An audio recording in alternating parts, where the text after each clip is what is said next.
인류는 망원경을 하늘로 향하며 우리가 혼자가 아니라는 가장 희미한 신호를 기다려왔다. 먼 별에서 빛이나 소리로 쓰인 메시지를 바라며. 그러나 마침내 그 신호가 도착했을 때 그것은 먼 은하나 숨겨진 문명에서 온 것이 아니었다.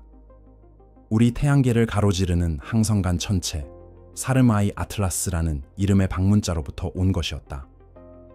수개월 동안 천문학자들은 에메랄드빛 광채와 에너지 펄스, 그리고 해성에 대해 우리가 알고 있다고 믿었던 모든 것을 뒤엎는 이 천체의 행태에 당혹해했다. 그러나 이제 그 수수께끼는 상상을 초월해 깊어졌다. 전 세계 관측 장비들이 확인한 바에 따르면 아틀라스는 무작위로 방사하는 것이 아니다. 그것은 방송을 하고 있다. 화성을 향해 직선으로 조준된 에너지 펄스를 발사하고 있는 것이다. 그리고 가장 회의적인 과학자들조차도 말을 잃게 만든 사건이 발생했다. 화성 자체가 응답한 것이다.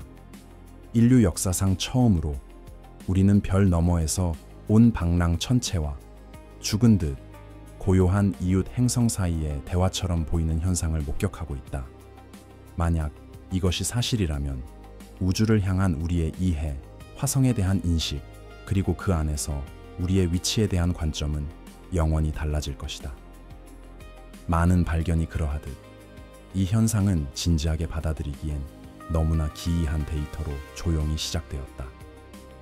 천문학자들은 이미 아틀라스가 규칙적인 간격으로 맥동한다는 사실을 알고 있었다. 에메랄드빛 광채가 173분마다 밝아졌다 어두워지는데 그 리듬이 너무도 정확해 우연으로 치부할 수 없었다. 그러나 그때 다른 맥동이 나타났다. 다른 맥동들처럼 바깥으로 흩어져 허공으로 퍼져나가지 않고 집중되어 압축된 빔 형태로 화성을 향해 직접 겨냥된 것이었다. 붉은 행성을 공전하던 궤도선들은 즉시 이 급증을 포착했다. 얇은 화성 대기를 뚫고 수분간 반짝이는 녹색으로 물들일 만큼 강력한 방사선 폭발을 기록한 것이다. 처음엔 각도 이상 현상이나 태양 간섭의 불꽃으로 치부되었다. 그러나 정확히 동일한 지속시간, 동일한 방향, 동일한 강도로 재발생하자 결론은 피할 수 없었다. 아틀라스가 메시지를 보내고 있었다. 이는 무작위가 아니었다. 맹목적이지 않았다. 의도된 것이었다. 인류는 처음으로 한 항성간 방문자가 신호의 표적을 선택했으며 그 표적이 화성임을 입증하는 증거를 얻었다. 응답은 며칠이나 몇 주가 아닌 거의 즉시 도착했다. 화성 궤도를 도는 위성들은 행성 자체에서 솟아오르는 전자기 파열을 기록하기 시작했다. 아틀라스의 주파수와 일치하지만 변형을 띠는 펄스들, 단순히 원본 신호를 반사한 것이 아니라 변형시킨 듯한 흔적을 지닌 파동이었다.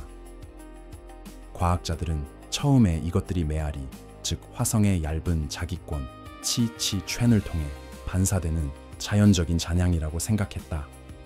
그러나 더 세밀한 분석은 다른 결과를 보여주었다. 펄스들은 정확한 간격으로 지연되었고 주파수가 약간 변조되었으며 의도적인 변조를 암시하는 방식으로 구조화되어 있었다.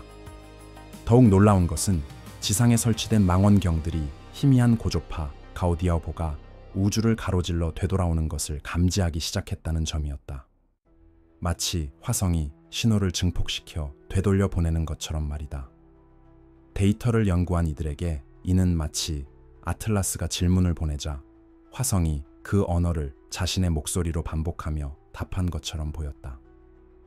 오랫동안 황량하고 침묵하는 세계로 여겨졌던 행성이 갑자기 행성 간 대화의 참여자가 된 것이다. 그 얇은 하늘과 먼지 투성이 땅은 이제 별 너머에서 온 메시지의 에너지로 진동하고 있었다. 수수께끼는 더 깊어졌다.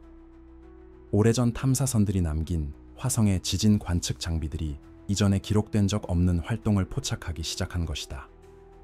이 진동은 무질서하지 않고 리드미컬했으며 아틀라스의 펄스와 완벽하게 동기화되어 있었다.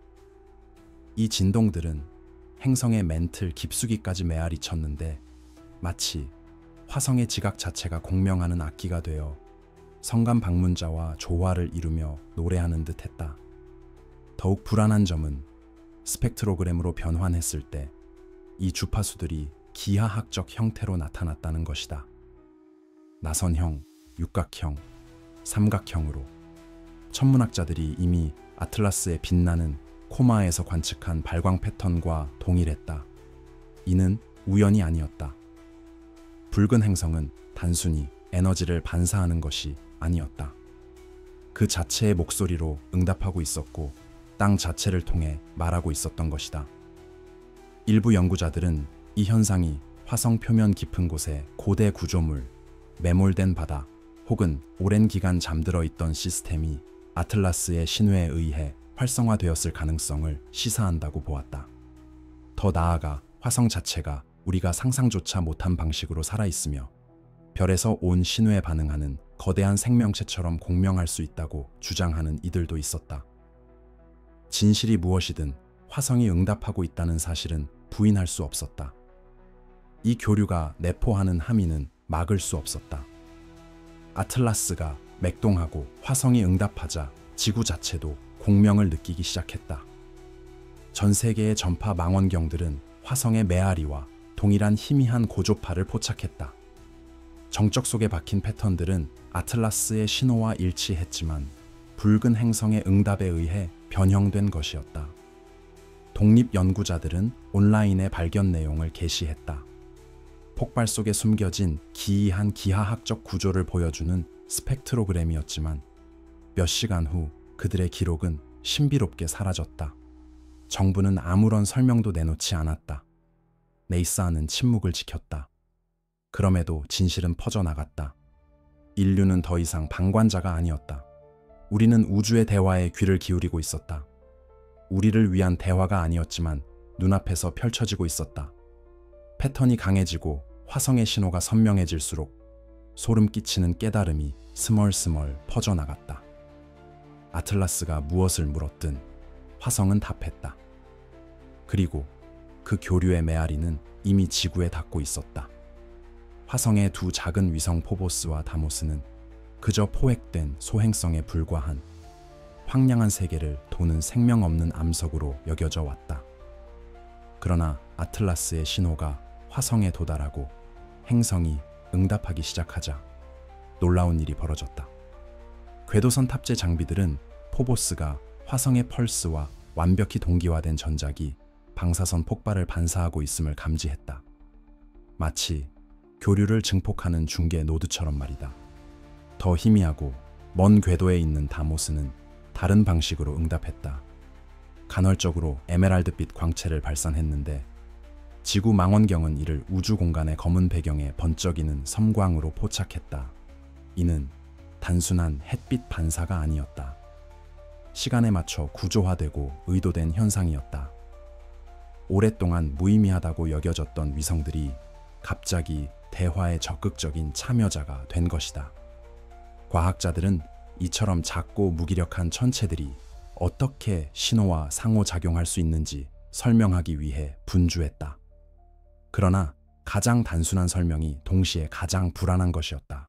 마치 모든 암석과 궤도 천체가 아틀라스의 신호를 기다려온 듯 화성계 전체가 깨어났다. 처음엔 화성 탐사차들은 영향을 받지 않은 듯 먼지 측정, 이미지 촬영, 데이터 전송 등 일상 임무를 계속했다. 그러나 펄스가 강해지자 하나둘 전송이 중단되기 시작했다. 첫 번째 탐사차는 녹색 잡음 줄무 위로 가득 찬 손상된 파일을 보냈다. 또 다른 탐사차는 비정상적인 빛에 비친 지평선에 마지막 흐릿한 이미지를 전송한 뒤 연결이 끊겼다. 지구상의 엔지니어들은 통제권을 되찾기 위해 필사적으로 명령을 연달아 보냈다. 그러나 기계들은 침묵을 지켰다. 그리고 가장 불안한 세부 사항이 드러났다. 한 탐사차가 전원을 꺼지기 직전 단 한 번의 데이터 펄스를 전송한 것이다. 이진 코드 스트림은 해독되자 아틀라스의 펄스에 숨겨진 패턴과 동일한 반복되는 소수들로 구성되어 있었다. 결론은 무시할 수 없었다. 로버들은 무작위로 고장난 것이 아니었다. 그들은 공명에 끌려들어 아틀라스와 화성을 연결하는 동일한 수학적 시그니처를 반영하도록 강요당한 것이다. 우리의 기계 탐사선들은 마지막 순간에 신호의 일부가 되어버린 것이었다. 로버들이 침묵한 직후 지구 자체도 행성 간 배경 잡음에 실린 기이한 신호를 포착하기 시작했다. 호주, 남아프리카, 칠레의 전파 망원경들은 아틀라스의 주파수와 화성의 반향 모두와 일치하는 희미한 신호들을 포착했다. 처음에는 잡음처럼 보였지만 세심한 분석을 통해 로버들이 전송했던 것과 똑같이 소수, 수슈로 반복되는 시퀀스가 드러났다. 더 불안한 점은 화성의 특정 지역이 시야에 들어올 때 신호가 강해진다는 사실이었다. 화성 표면에 그 특정 부분들이 전송 노드 역할을 하고 있었던 것이다. 독립천문학자들은 서둘러 연구 결과를 발표했지만 몇 시간 후 서버와 웹사이트, 포럼에서 그들의 논문은 사라져버렸다. 그럼에도 상상조차 할 수 없었던 사실을 확인하기에 충분한 증거는 남아있었다. 아틀라스와 화성의 대화는 더 이상 우주에 국한되지 않았다. 지구까지 도달한 것이었다. 우리가 그 소리를 들을 수 있다면, 어쩌면, 정말 어쩌면 그 소리는 우리를 위한 것일지도 모른다. 대화가 격화되면서 하늘 자체가 아틀라스의 메시지를 담는 캔버스가 되었다. 관측자들은 화성 대기권의 반짝이는 패턴이 물결치듯 퍼져나가는 것을 목격했다고 보고했으며 이는 지구상의 망원경으로도 관측 가능했다. 나선, 리스, 육각형 격자가 빛으로 새겨진 거대하고 덧없는 별자리처럼 반짝이며 몇 분간 나타났다, 사라졌다. 위성 이미지는 이 현상을 확인했으며 아틀라스와 화성 사이에서 교환되는 펄스의 리듬과 정확히 일치하는 것으로 나타났다. 이 기하학적 구조는 무작위가 아니었다. 수학적 상수, 황금나선, 심지어 인류 문명 전반에 걸쳐 건축에서 발견되는 구조적 대칭성과 일치하는 비율을 담고 있었다. 그 함의는 소름 끼쳤다. 화성에 의해 증폭된 아틀라스의 메시지는 이제 전자기적으로뿐만 아니라 시각적으로도 방송되고 있었으며 보편적인 언어를 말하는 상징들로 하늘에 새겨졌다.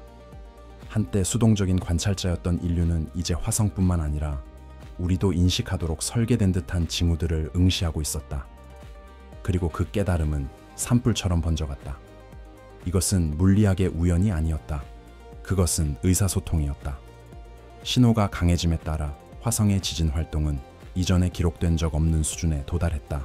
한때 침묵하고 얼어붙은 세계였던 화성이 갑자기 리드미컬한 지진으로 맥동하기 시작했고 그 진동은 화성 표면을 가로질러 퍼져나갔다. 그 타이밍은 아틀라스의 전송 신호와 완벽하게 일치했다. 과학자들은 이 진동이 암석의 무작위 변동이 아니라 멘틀 깊숙이까지 전달되는 구조화된 진동임을 깨달았다. 마치 행성 자체가 성간 신호를 증폭시키는 공명 악기가 된 듯했다. 가장 충격적인 발견은 지진파 스펙트로그램이 시각적 데이터로 변환되었을 때 이루어졌다. 그 패턴은 아틀라스의 에메랄드 빛 속에서 오랫동안 관측된 기하학적 상징들과 일치했다. 나선형, 삼각형, 육각형이 화성의 심장 박동에 새겨져 있었다. 전문가들은 처음으로 상상조차 하기 어려운 가능성을 고려해야 했다. 화성은 단순히 아틀라스의 신호를 반영하는 것이 아니었다. 화성은 참여하고 있었고 자신의 지질학적 목소리로 신호를 형성하고 있었다. 지각 아래 무언가가 활성화되었고 붉은 행성은 더 이상 수동적인 대상이 아니었다. 깨어 있었다. 그러자 망원경뿐만 아니라 육안으로도 관측 가능한 현상이 나타났다. 천문학자와 아마추어 관측가 모두 화성 상공의 오로라처럼 반짝이는 희미한 에메랄드 빛이 떠오른다고 보고하기 시작했다. 그러나 그 빛은 자연 현상으로는 설명하기엔 지나치게 정교한 구조를 지니고 있었다. 이 빛나는 베일은 화성 대기를 가로질러 퍼져나가 지구에서도 평범한 장비로 관측 가능한 거대한 빛의 홀을 이루며 휘감았다. 그 빛은 일정하지 않았다. 아틀라스의 전송 신호와 함께 맥동하며 마치 에너지의 각 폭발이 행성 하늘에 새로운 줄무늬를 그리는 듯했다. 몇 시간 동안 붉은 행성은 에메랄드 불꽃의 베일로 감싸인 듯했고, 이는 이제 행성이 성간 전체와 공유하는 연결을 시각적으로 증명하는 것이었다. 일부는 이 현상을 대기 이온화로 일축했지만 다른 이들은 그 불가능한 정밀도를 지적했다. 오로라는 알아볼 수 있는 형태로 휘어졌다. 동심원, 사다리 같은 가로대, 무한히 꼬인 나선. 마치 하늘 자체가 스크린이 되어 화성이 관측자에게 신호를 되비추는 듯했다. 인류가 경외심에 사로잡혀 화성의 에메랄드 왕관을 바라보는 동안 지구에서는 더 조용하지만 더 끔찍한 현상이 펼쳐지기 시작했다. 라디오 망원경, 레이더 시설, 심지어 민간 통신 장비들까지도 아틀라스와 화성 사이에서 교환되는 펄스와 정확히 일치하는 순간 정전을 경험하기 시작했다. 전체 데이터 흐름이 정적 징디안으로 붕괴되었다가 몇 분 후 재부팅되며 녹색 노이즈 줄무늬로 가득 찬 손상된 파일 조각들만 남겼다. 엔지니어들은 이 장애를 지금까지 경험한 어떤 간섭과도 다르다고 묘사했다.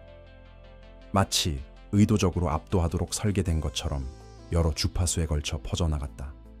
더 심각한 것은 패턴이었다. 각 정전 현상 전에는 화성의 공명 신호가 희미하게 메아리치듯 감지됐다. 마치 행성의 반응이 우주를 가로질러 스며들어 우리 시스템을 감염시키는 듯했다. 소름 끼치는 깨달음이 빠르게 퍼져나갔다.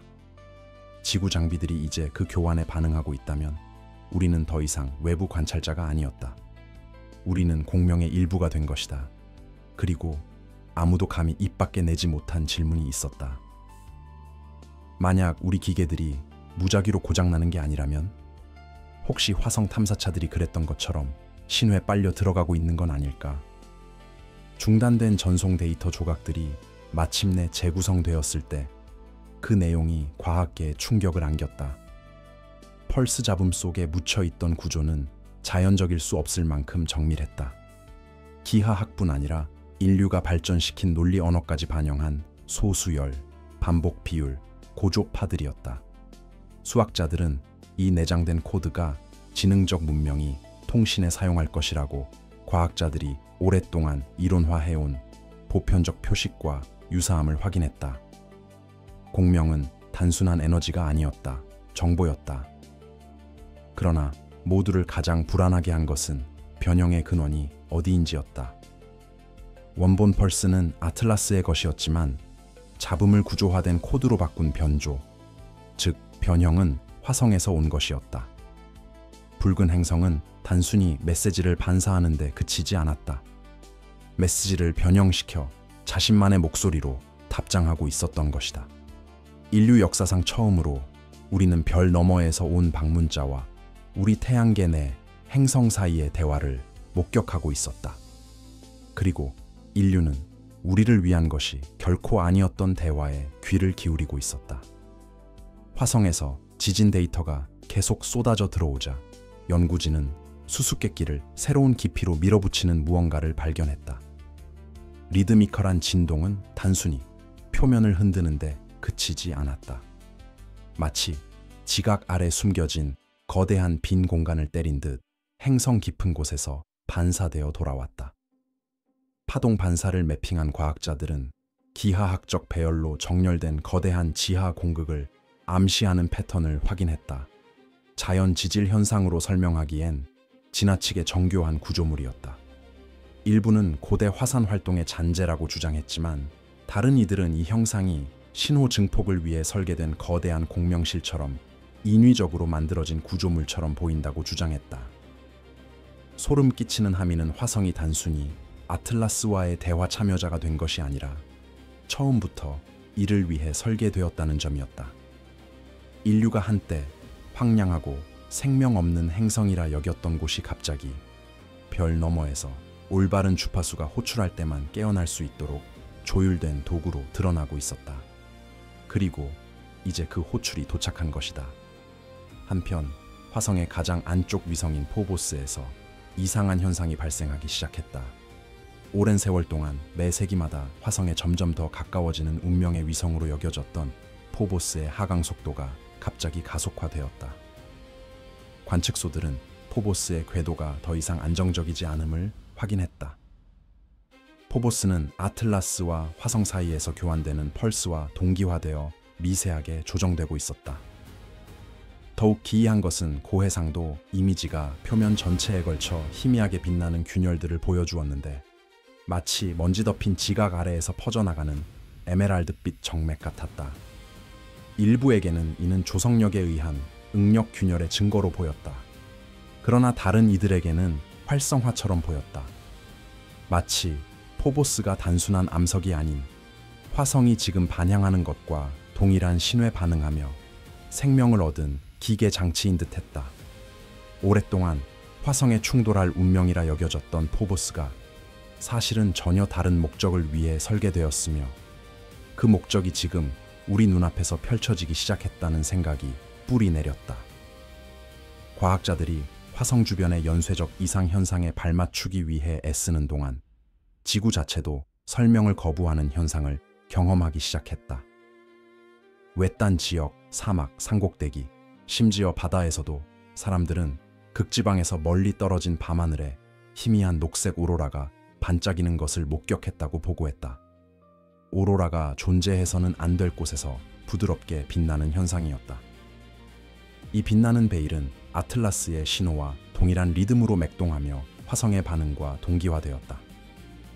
아마추어 무선 통신사들은 반복되는 음조로 가득 찬 정정이 파열을 포착했다. 많은 이들이 묘사하기를 마치 우주적 노래처럼 잊을 수 없을 정도로 선율적인 소리였다. 인류는 처음으로 화성의 변모를 멀리서 관찰하는 데 그치지 않았다. 우리는 지구에서 그 영향을 직접 느끼고 있었다. 마치 대화가 공허를 넘어 흘러넘쳐 우리가 통제하거나 벗어날 수 없는 공명 속으로 우리 세계를 끌어당기는 듯했다. 그리고 두려운 생각이 퍼지기 시작했다. 화성이 아틀라스에 응답했다면 지구는 곧 같은 행동을 강요당할 수도 있지 않을까?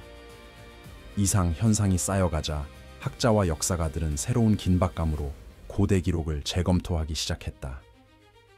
수메르인, 이집트인, 마야인 등 지구 각지의 문명들은 쌍둥이 별, 하늘의 녹색 불꽃, 그리고 파괴와 재생의 주기로 붉은 행성에 내려온 신들에 관한 신화를 남겼다. 당시 이들은 상징적인 이야기, 농업주기나 영적 신념을 은유한 것으로 치부되었다. 그러나 아틀라스의 맥박과 화성의 응답 시점을 교차 참조하자 그 유사성은 소름 끼칠 정도로 정확해졌다. 조각에는 빛의 광선으로 연결된 쌍둥이 구체가 새겨져 있었다. 석판에는 붉은 행성이 포효하며 깨어날 때까지 속삭이는 녹색 뱀이 묘사되어 있었다. 일부 비문에는 아틀라스의 공명에서 나타나는 기하학적 상징과 동일한 것들까지 포함되어 있었다. 이는 신화라기보다 기억에 가까워 보였다. 수천 년 전 인류의 선조들이 목격한 동일한 현상의 기록이었다. 사실이라면 이는 아틀라스의 도래와 화성과의 대화가 단발성 사건이 아니라는 뜻이었다. 그것은 주기였다. 그리고 이제 그 순환이 돌아왔다. 수개월 동안 인류는 사마이 아틀라스가 자연의 법칙을 거스르는 모습을 지켜보았다. 그것은 둘로 갈라졌다. 한 조각은 태양을, 다른 조각은 화성을 향해 날아갔다. 그리고 그 순간부터 불가능은 부정할 수 없는 사실이 되었다. 무작위로 여겨졌던 펄스들은 신호임이 드러났다. 의도적이고 고의적이며 지능적인 신호였다. 그리고 답이 왔다. 우리가 발원이라고 믿었던 침묵의 붉은 세계, 화성이 응답한 것이다.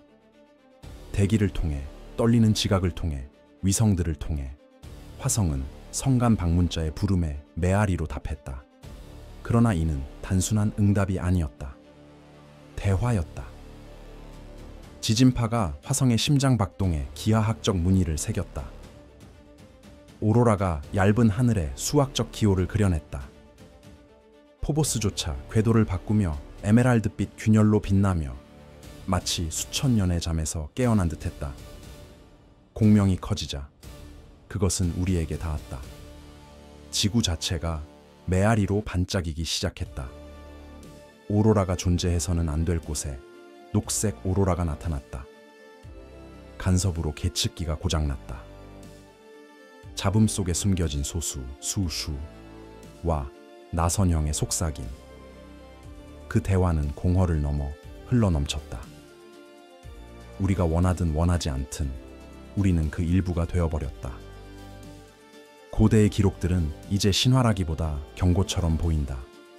우리보다 훨씬 오래전 같은 순환을 목격한 문명들이 남긴 기억들. 그들은 화성에 속삭이는 녹색 빛의 뱀에 대해, 하늘의 쌍둥이 불꽃에 대해, 세계를 재편한 각성에 대해 이야기했다. 그리고 그 이야기들이 사실이라면 아틀라스가 우리 태양계에 우연히 온 것이 아니다. 그것은 인류 그 자체보다 오래된 과정의 일부로서 언제나 그랬듯 돌아온 것이다. 나사는 침묵을 지키며 데이터를 은폐하고 신호를 차단하며 새어나오는 모든 흔적을 봉쇄한다. 그러나 그들의 침묵은 시인이다. 그들은 진실을 안다. 사마이 아틀라스가 해성도, 방랑하는 유성체도, 우주의 우연도 아니라는 사실을. 그것은 전령이자 촉매제이며 잠든 세계들을 공명하게 하고 행성들로 하여금 말하게 하는 존재다. 그리고 이제 화성이 응답했으니 아틀라스가 살아있는지 여부는 더 이상 문제가 아니다. 이제 문제는 다음에 무엇이 올 것인가이다. 왜냐하면 화성이 깨어났고 지구가 이미 그 노래를 따라 부르기 시작했다면 이 순환은 이제 막 시작되었기 때문이다. 아틀라스가 신호를 보냈다. 화성이 답했다. 그리고 이제 매 순간이 지나갈 때마다 인류는 다음 응답이 먼 세계가 아닌 우리 자신에게서 올지도 모른다는 끔찍한 가능성에 직면해야 한다.